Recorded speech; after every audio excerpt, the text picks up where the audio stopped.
Remplis nos vies, Seigneur, pour ta gloire, au nom de Jésus. Tu me gardes ce piano-là, puisez. Ce soir, je veux m'entretenir avec vous sur cette bonne attitude face aux blessures. Cette bonne attitude face aux blessures. Luc 23, 34. On va nous mettre Luc 23, 34. Comme là-bas ça complique. Jésus dit, Père, pardonne-leur, car ils ne savent pas ce qu'ils font. Ils se partagèrent ses vêtements en tirant au sort. Luc 23, 43.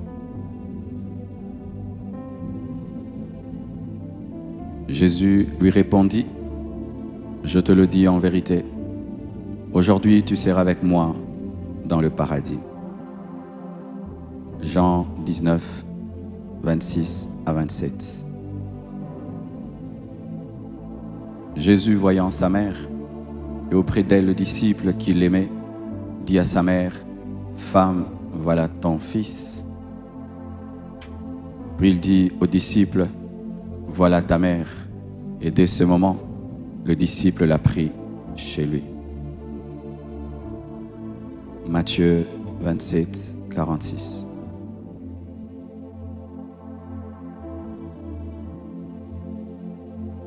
Et vers la 9e heure, Jésus s'écria d'une voix forte, Élie, Élie, lama sabachthani, c'est-à-dire, mon Dieu, pourquoi m'as-tu abandonné? Jean 19, 28. Après cela, Jésus, qui savait que tout était déjà consommé, dit, afin que l'écriture fût accomplie, j'ai soif. Jean 19, 30. Quand Jésus eut pris le vinaigre, il dit, tout est accompli. Et baissant la tête, il rendit l'esprit. Dernier passage, Luc 23, 46. Jésus s'écria d'une voix forte, Père, je remets mon esprit entre tes mains. Et en disant ces paroles, il expira. J'ai besoin de mon équipe de la sécurité. Vous allez monter. Je vais expliquer quelque chose avec votre aide.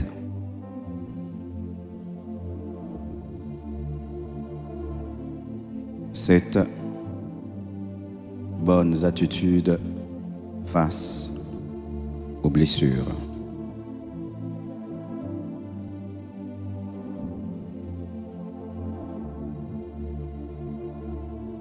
Oui, ça y est au milieu. Approchez-vous de lui. Ok. Cette bonne attitude face aux blessures.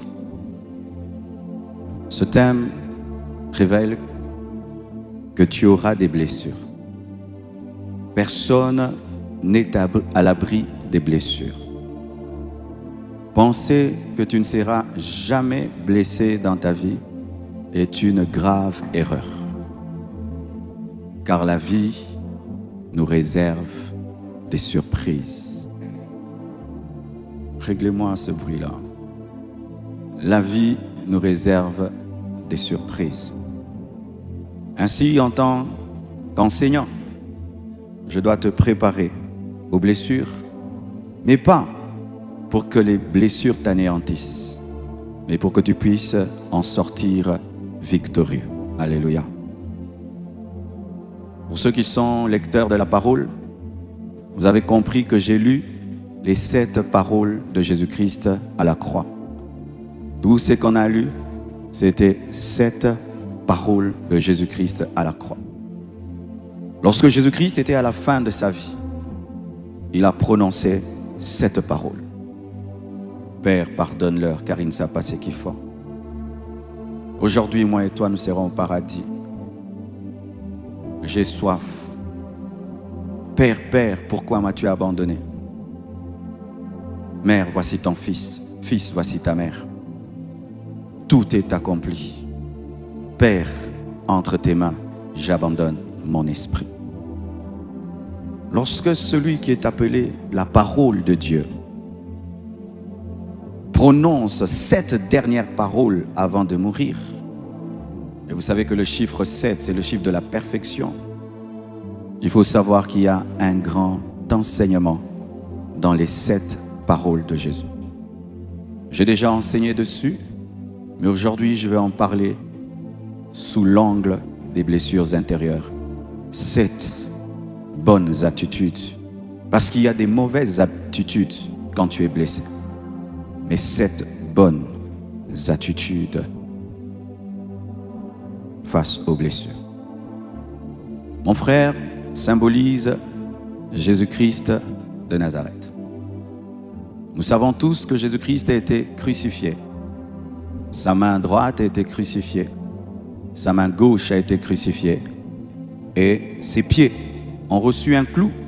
Ses pieds ont été crucifiés. Le frère sera le symbole du clou qui était à sa droite. Et l'autre sera le symbole du clou qui était à sa gauche. Frère, agenouillez-vous. Et le frère sera, mettez vos pieds ensemble, le symbole du clou qui était au niveau de ses pieds. Le frère, c'est le symbole de son dos qui a été lacéré par les fouets. Et le frère sera tout ce qu'il a connu. Les gens qui se moquaient de lui, les gens qui le défiaient. Si tu es le Fils de Dieu, descends. Tu as guéri les autres, guéris-toi toi-même. Il est en train d'invoquer Élie. Les puissances des ténèbres qui rôdaient autour, car il y avait un combat spirituel en ce moment-là. Il était en train de dépouiller les principautés, les dominations. Il était en train de se charger de nos péchés, de nos maladies. Des anges étaient là. Des esprits mauvais étaient là. Tout ça au même moment. J'aurais même pris quelqu'un qui allait lui toucher la tête, la couronne d'épines. Et j'aurais cherché même quelqu'un d'autre qui devait lui toucher le côté, la lance qu'il a reçue à titre posthume. Il était déjà mort, mais on l'a blessé. J'ai reçu même une révélation dessus. La dernière plaie de Jésus. Il est mort, on le transperce. Il y a aussi des plaies pareilles où tu es mort, on te blesse. Tu meurs, on fait du mal à tes enfants. Ce sont des blessures. Et Jésus meurt et on vérifie s'il est bien mort, mais il était déjà mort. Tu es en train de vivre cela. Et à tes côtés, il y a des hommes brigands, à droite et à ta gauche, qui méritent leur sort. Mais toi, tu es un innocent. L'un des brigands lui parle mal, comme s'il était comme lui. Et l'autre implore la grâce et la miséricorde de Dieu. Ses disciples sont partis. Pierre est parti. Ses disciples avec qui il a mangé sont partis. Et il est là parce que Judas l'a trahi. Tu es dans cette situation. Tu es le Fils de Dieu, omnipotent, omniscient. Qu'est-ce que tu vas faire? La première des choses, tu brûles la croix. Tu brûles toutes ces personnes qui se moquent de toi. Tu leur montres que tu es le roi des rois, le Seigneur des seigneurs. Il n'a pas fait cela. La Bible nous dit que lorsqu'on est venu l'arrêter, Pierre a coupé l'oreille de Malchus, un militaire, et il prend l'oreille, il récolte. Lorsqu'on est venu le chercher, il se présente, les gens tombent. Il les laisse se relever pour le prendre. Jésus, le parfait modèle. 3 clous. Une clou symbolise la souffrance émotionnelle.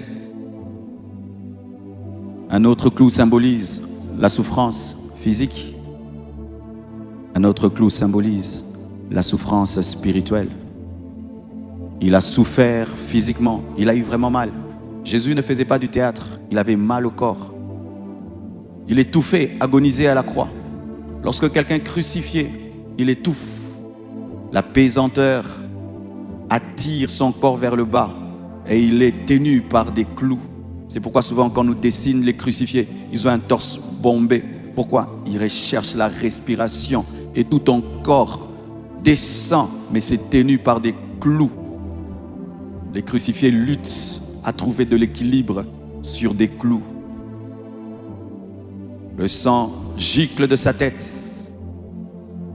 Sur la tête du roi, on a mis des ronces. Son dos est en lambeaux. Il a reçu des coups de fouet. Et les fouets des Romains, c'était des fouets avec des pointes à la fin. Et ses pieds, une hémorragie. Jésus est mort avant les deux brigands, car sa souffrance était plus grande. Et il n'était pas permis aussi. On brise ses os, car le corps du Christ devait être entier. Car lorsque quelqu'un restait vivant, et que le temps de le faire descendre était arrivé, on précipitait sa mort en brisant ses os. Mais Christ est mort avant. La souffrance physique, la souffrance émotionnelle. Ses amis enfouis, Pierre l'a renié. Judas l'a vendu pour 30 pièces d'argent. Tu souffres physiquement et tu souffres émotionnellement. Mais la plus grande souffrance de Jésus n'était pas la souffrance physique, ni la souffrance émotionnelle. C'était la souffrance spirituelle. C'est la souffrance spirituelle qui a amené Jésus à dire « Père, Père, pourquoi m'as-tu abandonné ?» C'est la souffrance spirituelle qui l'a amené à dire « Si cela dépend de moi, éloigne de moi cette coupe, mais non point ma volonté, mais que ta volonté soit faite. » C'est la souffrance spirituelle qui a amené Jésus à agoniser à Gethsémane, au point où sa transpiration s'est transformée en sang, au point où l'agonie était tellement grande que ses veines ont éclaté et le sang sortait de ses pores comme étant de la sueur, mais c'était du sang. Ce n'est pas qu'il avait peur de la douleur physique, même s'il l'a senti, ou de la douleur émotionnelle, car la plus grande douleur de Jésus-Christ a été d'être séparé de Dieu. Depuis l'éternité, il n'a jamais été séparé du Père, mais il entrevoyait qu'à cause du péché de l'homme qu'il allait porter, il allait être séparé du Père. Son plus grand trésor, c'était sa communion avec le Père. Et Jésus ne voulait pas vivre ça. Aller dans le séjour de mort sans le Père. Mais c'était la volonté du Père qu'il soit déconnecté pour que nous soyons connectés. C'était la volonté du Père qui devienne péché afin qu'en nous soit manifestée la justice de Dieu. C'était la volonté du Père qu'il soit pauvre pour que nous soyons riches. C'était la volonté du Père qu'il porte une couronne d'épines afin que nous portions des couronnes de gloire. C'était la volonté du Père qu'il soit nu pour que nous soyons vêtus. Oui, il était nu à la croix. Certains, par pudeur, lui font porter un linge. Mais les crucifiés étaient nus. Nus devant qui? Ses disciples. Sa mère, nue devant Marie de Magdala. Nue devant des militaires romains. Celui qui a habillé Adam et Ève après leur péché, qui les a couverts, lui s'est retrouvé nu à la croix, afin de nous ramener dans le paradis véritable. Pour ceux qui sont dans nos contextes, à la fois tu as des problèmes pour payer ton loyer. Tu souffres, mon frère? Si c'est un sport, fait, je ne veux pas te faire souffrir. Tu n'es pas Jésus. Tenez alors ses mains en bas. À la fois tu as un problème de loyer. À la fois tu as un problème de santé. À la fois tu as un enfant qui est malade. À la fois tu as des combats spirituels. À la fois tu as des problèmes financiers. À la fois tu as un problème avec tes amis. Tu finis un problème et puis tu es trahi dans ton dos. Tu gères 1000 choses à la fois, 1000 blessures à la fois. Que faire?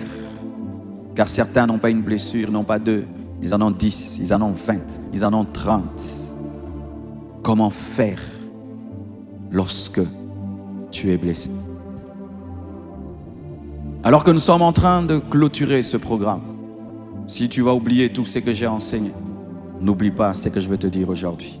C'est pourquoi je n'ai pas voulu parler de Joseph, parler de David, parler de Léa, parler de Rachel. Je suis venu te parler du parfait modèle, Jésus-Christ de Nazareth, le chemin, la vérité et la vie.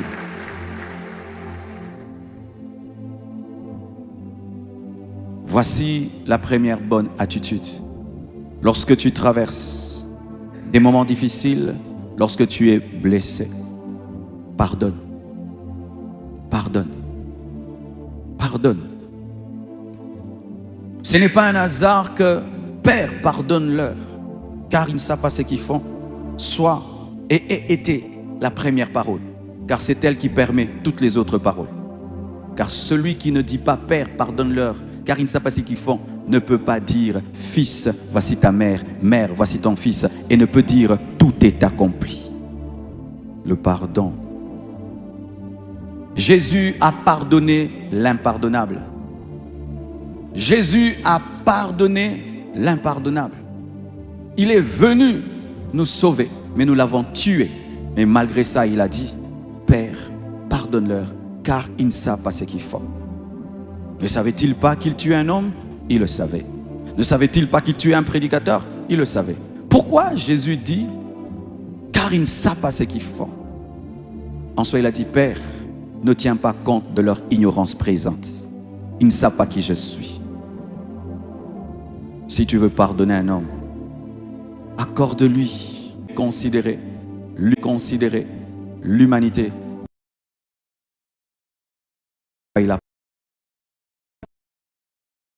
fait.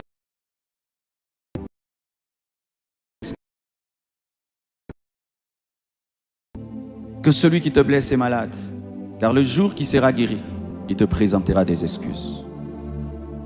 Israël a rejeté Jésus, mais lorsque les yeux d'Israël s'ouvriront, ils vont adorer celui qu'ils ont percé. Alléluia.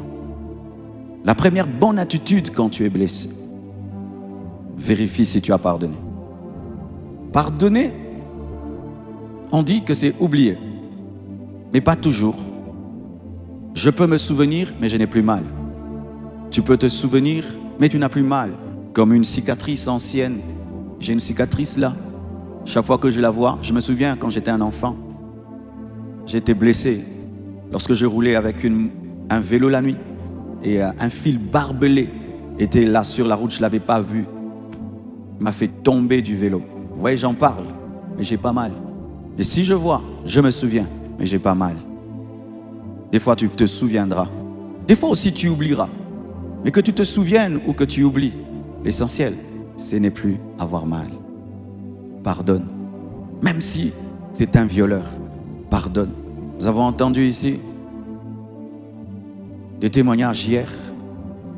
Une fille qui a été violée plusieurs fois, mais qui a fini par pardonner. Tu peux y arriver. Tu peux arriver à pardonner l'impardonnable.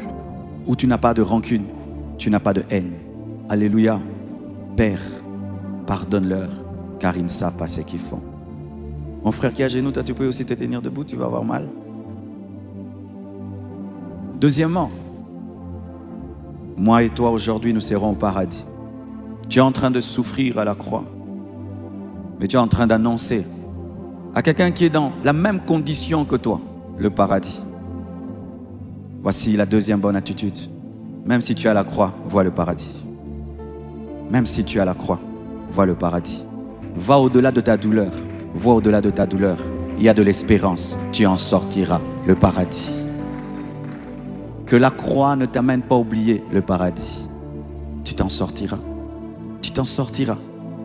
Car tu ne peux annoncer le paradis sans croire que tu vas ressusciter. Pendant que tu souffres, pendant que tu traverses l'épreuve, aie l'espérance du lendemain. Aie l'espérance du lendemain. Aie la foi du lendemain. Aie la foi que demain, ça marchera. Aie la foi du lendemain. Et j'aimerais te dire que cette croix n'est pas ta finalité. j'aimerais te dire que cette blessure n'est pas ta finalité. Il y a le paradis. Il y a le paradis. Il y a le paradis. Il y a le paradis. Lorsque le couple de mon père et de ma mère ne marchait pas bien, j'étais un jeune enfant. J'ai dit à maman, divorce. Ma mère m'a regardé. Elle m'a dit, non, ce n'est pas lui. L'homme que j'ai épousé m'aimait beaucoup. Celui-ci, ce n'est pas mon mari. Mais Dieu me rendra mon mari. Et Dieu lui a rendu son mari. Parmi les hommes qui aiment leur femme, il y a mon père qui veille sur sa femme. Et terrible, il est amoureux de sa vieille femme plus que de sa jeune femme. Comment ça? Dieu a fini par exaucer la prière de ma mère. Elle est passée par la croix, elle a vécu, elle vit maintenant le paradis. Ça changera. Ça changera. Ça changera. Ça passera. Alléluia. Lorsque tu traverses des moments difficiles, lorsque tu es blessé, donne de l'espoir aux autres. Ne te concentre pas sur tes plaies. Donne l'espoir aux autres. Dis à l'autre brigand qu'il y a quelque chose au-delà de sa souffrance. Il y a un paradis qui l'attend. Traite les problèmes des autres. Traite les problèmes des autres. Traite les blessures des autres. C'est pourquoi souvent nous pensons que les médecins ne tombent jamais malades. Eux aussi tombent malades. Mais tellement qu'ils sont concentrés sur la maladie des autres, nous pensons qu'ils ne tombent jamais malades. Lorsque tu as mal, occupe-toi de ceux qui ont mal et tu n'auras plus mal. Lorsque tu as mal, occupe-toi de ceux qui ont mal et tu n'auras plus mal. Et annonce aux autres la joie, le bonheur. Dis à un brigand qu'il y a un paradis qui l'attend. Dis à quelqu'un qui a une consolation qui arrive. Chante, danse, donne la joie à quelqu'un. Si tu es choriste, chante pour que les autres aient la joie. Même si tu pleures dans ta chambre, mais tu montes sur l'estrade, tu chantes et tu dis à un brigand qu'il y a un paradis, il y a un paradis, il y a un paradis, il y a un paradis. Car les blessures font de nous des égoïstes. Moi, j'ai mal, moi, j'ai mal, moi, je souffre, moi, je souffre. Te concentrer sur toi ne te guérira jamais. Te focaliser sur les autres te sortira de là. Moi et toi, nous serons au paradis. Et il ajoute, il dit à sa mère, mère, voici ton fils, fils, voici ta mère. Il se soucie du futur de sa maman. Il se soucie du futur de Jean. Alors que lui, il est en train de souffrir, mais il est en train de régler, d'assumer ses responsabilités. Que tes blessures ne t'amènent pas à la négligence.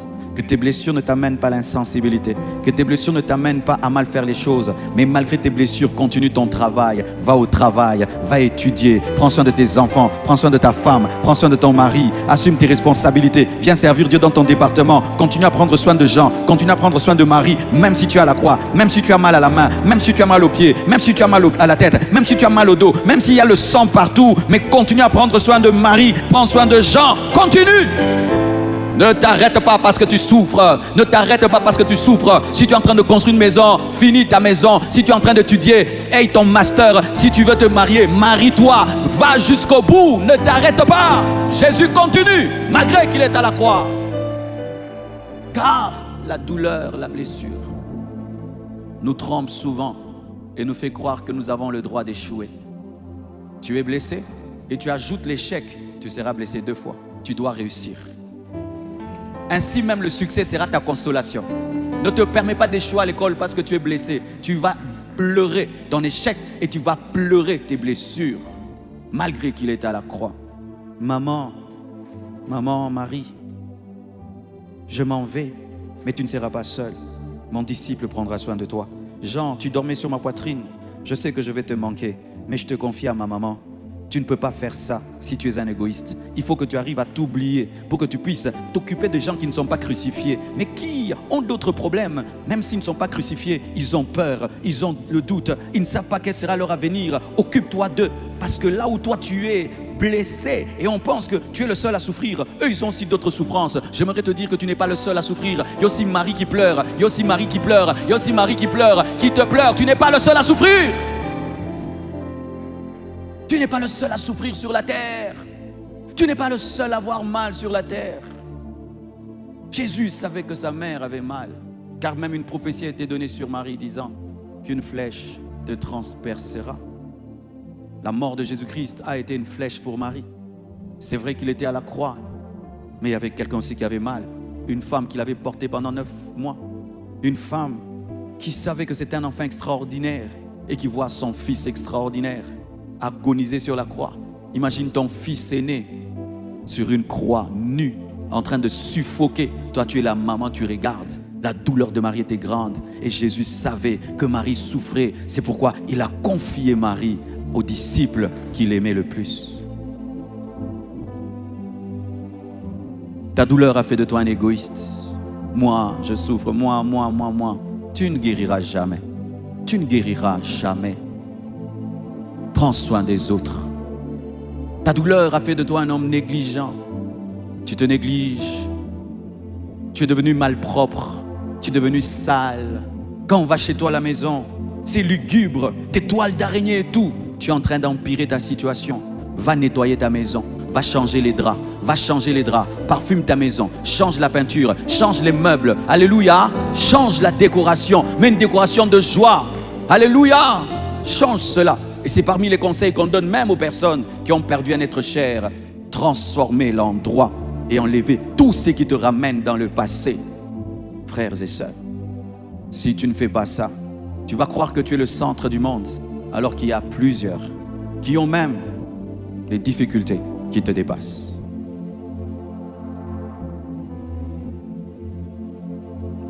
Alléluia. Et la Bible nous dit encore, il a dit, Eli, Eli, lama sabachthani. Père, Père, pourquoi m'as-tu abandonné? Il a prié. Il a parlé au Père à la croix. Lorsque tu as une blessure, parle au Père. Ne perds pas la vie de prière parce que tu es blessé. Ne fuis pas la présence de Dieu parce que tu es blessé. N'insulte pas Dieu parce que tu es blessé, mais pose des questions. Pourquoi? Pourquoi n'est pas une insulte? C'est un désir de connaissance. Si tu ne pries pas quand tu souffres, tu vas aller te confier au diable et aux hommes. Si tu ne pries pas quand tu souffres, tu n'auras pas la force d'affronter ta destinée. Prie Dieu, crie à lui. Ton problème, c'est que quand tu souffres, tu parles à tout le monde, sauf à Dieu. Tu parles de tes problèmes à tout le monde, sauf à celui qui peut les résoudre. Tu parles au psychiatre, au psychologue, à ton père, à ta mère, à tes frères, à tes sœurs. Tu parles au pasteur, mais tu ne parles pas à Dieu. Parle à Dieu. Et parle du vrai problème. Pourquoi m'as-tu abandonné? La souffrance de Jésus, c'était l'abandon. Et il a parlé de l'abandon. Le Père s'était retiré du Fils parce que le Fils était devenu péché. Le Père étant saint ne pouvait plus être en communion avec le Fils parce qu'il était péché. Ce n'est pas que Jésus ne le savait pas, il le savait. Mais cette prière est un enseignement. Que lorsque tu es blessé, parle à Dieu de ta blessure. Parle-lui de ta blessure.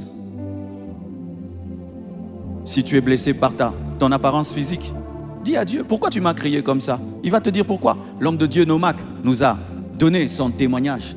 Pourquoi Dieu, tu m'as mis? Moi, un temps, j'ai posé même des questions à Dieu. Pourquoi tu m'as mis dans ce pays?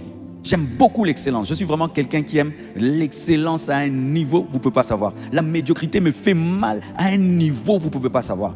Mais Dieu prend un tel homme, il le met dans un pays où, hé, Dieu. Et puis j'avais posé une question à Dieu.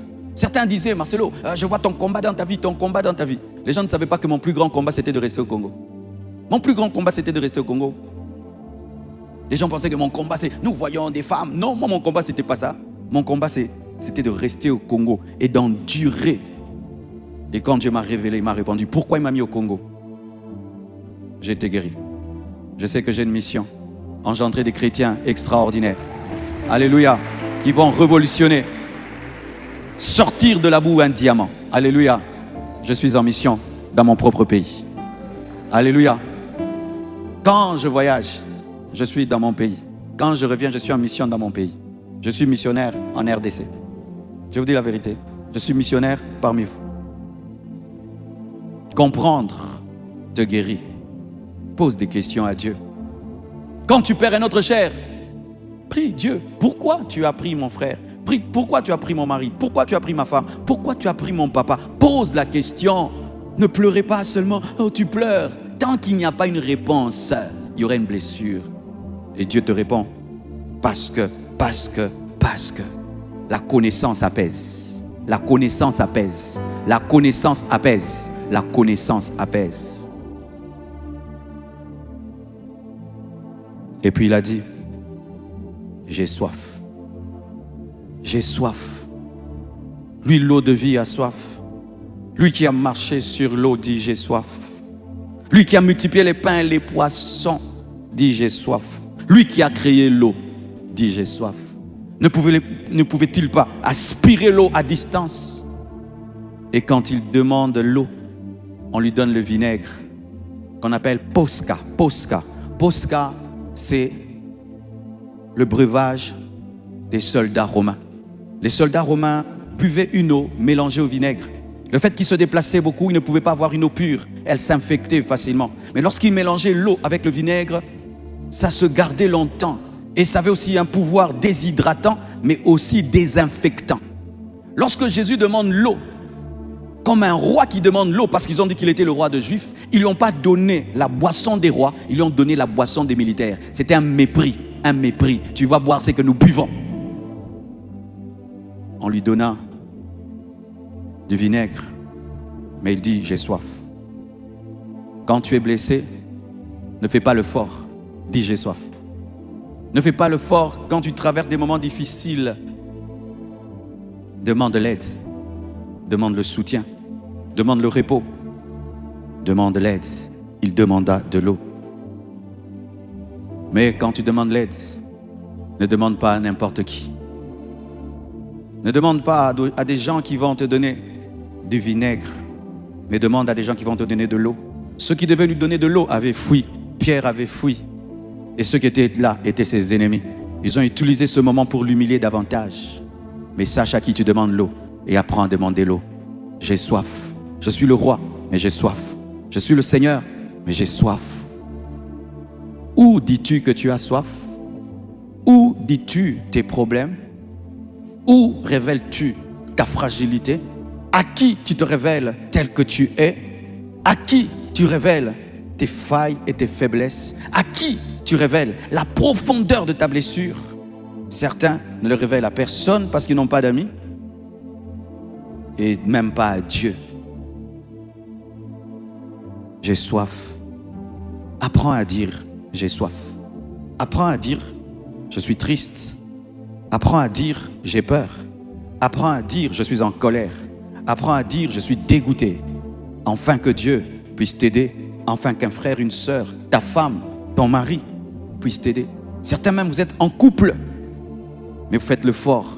Tu fais le fort devant ta femme, tu fais le fort devant ton mari. Il y a des gens qui sont en couple, mais ils sont dans des rivalités, montrant que je suis fort, je suis fort, je suis fort. Quand ça ne va pas, dis à ta femme, dis à ton mari. Vous n'êtes pas mariés seulement pour avoir des bébés. Vous n'êtes pas mariés seulement pour vous présenter que vous êtes un couple. Vous êtes mariés pour vous aider, vous soutenir, vous entraider. La première oreille d'un homme, c'est sa femme. La première oreille d'une femme, c'est son mari. Mais des fois, vous vous confiez à tout le monde, sauf à ta femme, sauf à ton mari. Tu luttes avec quelque chose, ton mari n'a jamais su. Tu luttes avec quelque chose, ta femme n'a jamais su. N'a jamais su que mon mari lutte secrètement avec quelque chose. Ton mari ne sait pas que tu luttes avec quelque chose. Tu es hypocrite même devant ton mari, hypocrite même devant ta femme, et tu luttes alors que c'est à lui, c'est à elle que tu dois demander de l'eau. Lorsque dans un couple, on commence à se cacher des choses, la mort est entrée, la destruction est entrée, le serpent est entré dans le jardin.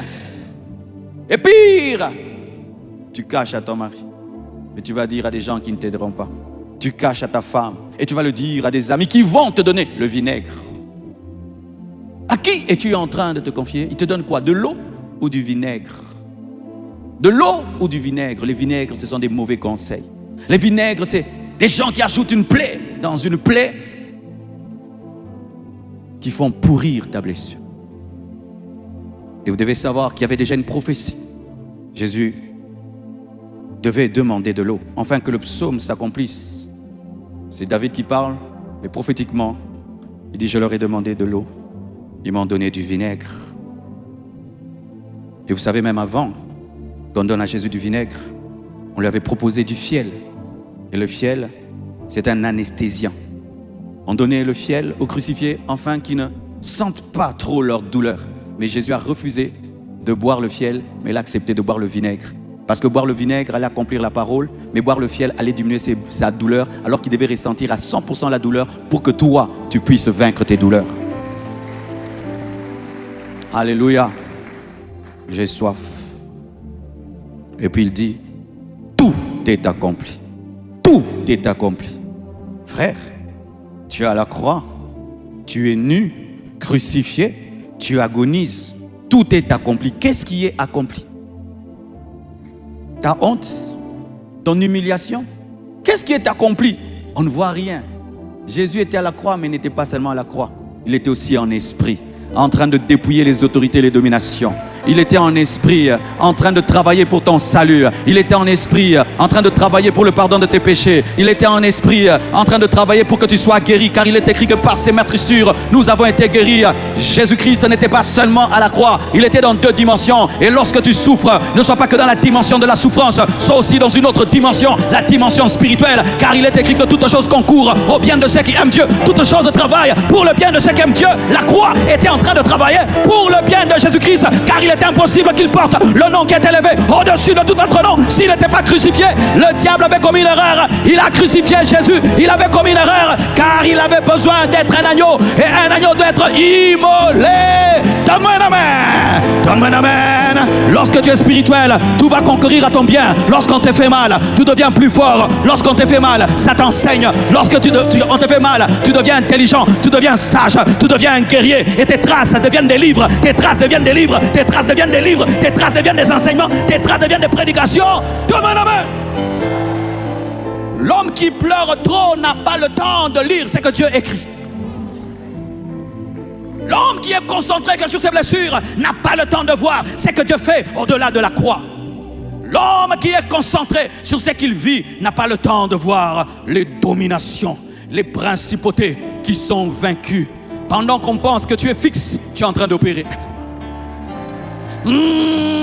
Pendant qu'on pense que tu es crucifié sur un bois, il y a un trône qui t'attend. Pendant qu'on pense que toi, ta finalité, ce sera la couronne d'épines, ils ne savent pas que la couronne d'épines est comme un mètre ruban qui vient prendre la forme de ta tête, la taille de ta tête, la mesure de ta tête, afin que la couronne de gloire soit faite à la taille de la couronne d'épines. Donne-moi la main, je vais parler. Entre la couronne d'épines et la couronne de gloire, la différence c'est la matière, mais la taille c'est la même. Parce que c'est la même tête, mais ce n'est pas la même matière. Mais quand le couturier veut te faire une veste, il prend le mètre ruban et puis il te prend la taille de ta main, n'est-ce pas? Et le mètre ruban que Dieu utilise pour te donner une couronne de gloire, c'est la couronne d'épines.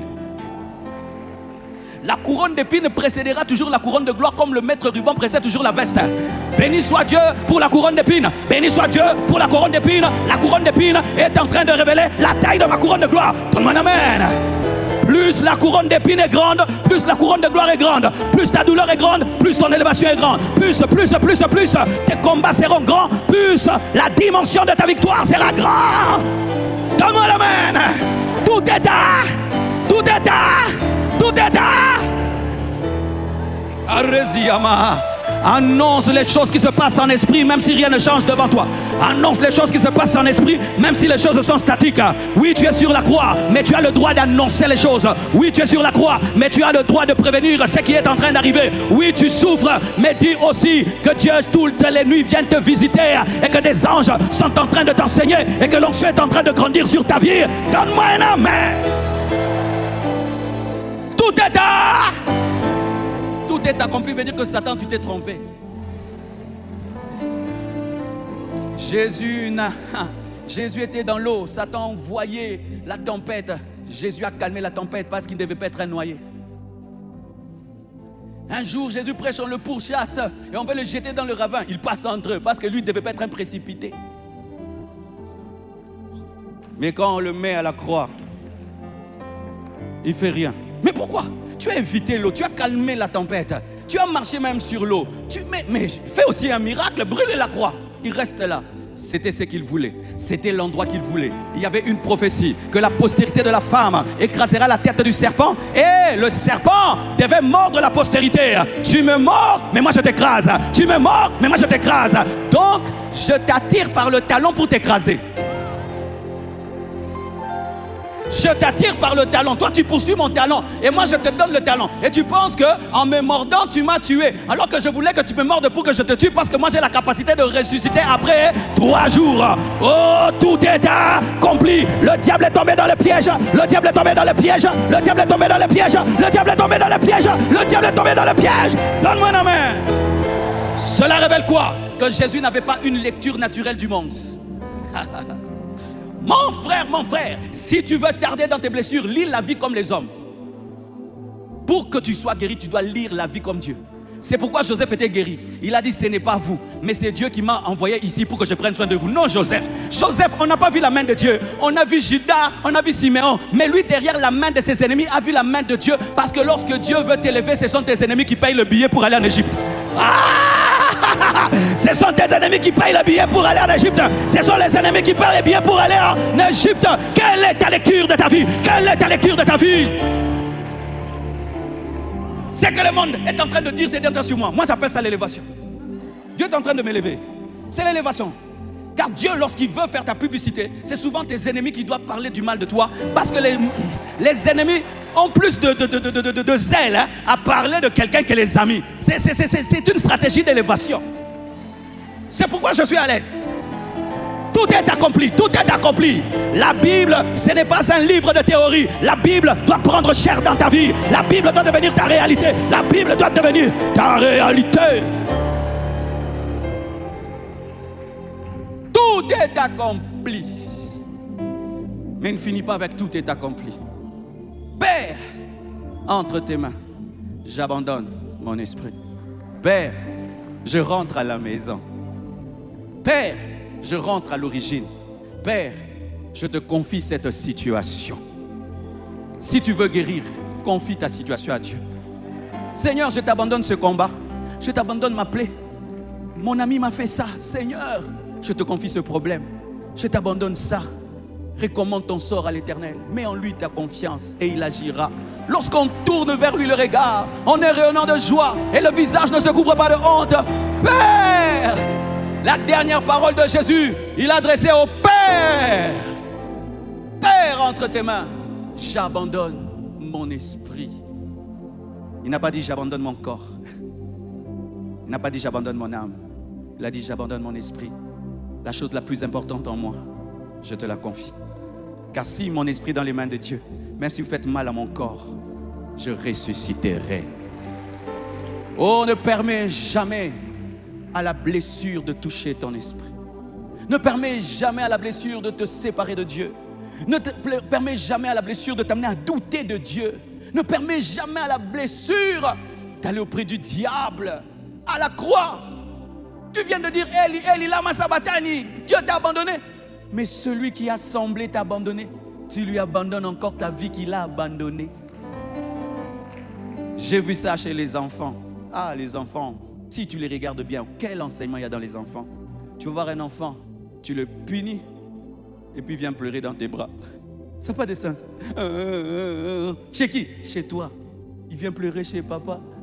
Mais c'est toi. Et puis tu dis, papa, papa, tu m'as fait mal. Pourquoi? Papa, il vient pleurer papa qu'il a corrigé chez papa. Entre tes mains, j'abandonne ton esprit. Mon esprit, même si je dis Eli, Eli, lama sabachthani. Même quand tu sens comme si Dieu t'a abandonné, agenouille-toi et prie. Même quand tu sens comme si Dieu n'exauce plus tes prières, agenouille-toi et prie. Alléluia. Même si tu sens Dieu te rejeter, reviens vers lui. C'est pourquoi quand Jésus-Christ a dit à la femme syrophénicienne, il n'est pas bon de donner le pain des enfants aux petits chiens. Rejetée par le Créateur, elle a dit, même les petits chiens mangent ce qui tombe de la table. Jésus a dit, waouh, grande est ta foi. En soi, quand Dieu est comme s'il te rejette, il ne te rejette pas, c'est un test. C'est un test. Dieu ne peut pas. Dieu ne peut pas. Il te teste, voir si cet enfant m'aime vraiment. Père, j'ai mal, mais entre tes mains, j'abandonne mon esprit. Et il mourit. Il est mort Et on vient maintenant. C'était l'heure de faire descendre les crucifiés. Le brigand, à ses côtés, sont toujours vivants. Casse les pieds et puis meurt. Et qu'on vient vers lui, on veut casser. Il était déjà parti. Jésus est mort avec des os intacts, afin de ne pas communiquer un corps divisé. Mais pour vérifier, de peur qu'il fuit, ils sont venus. Ils ont percé son côté. Et la Bible nous dit que l'eau et le sang ont coulé, comme une femme qui accouche pour engendrer l'Église.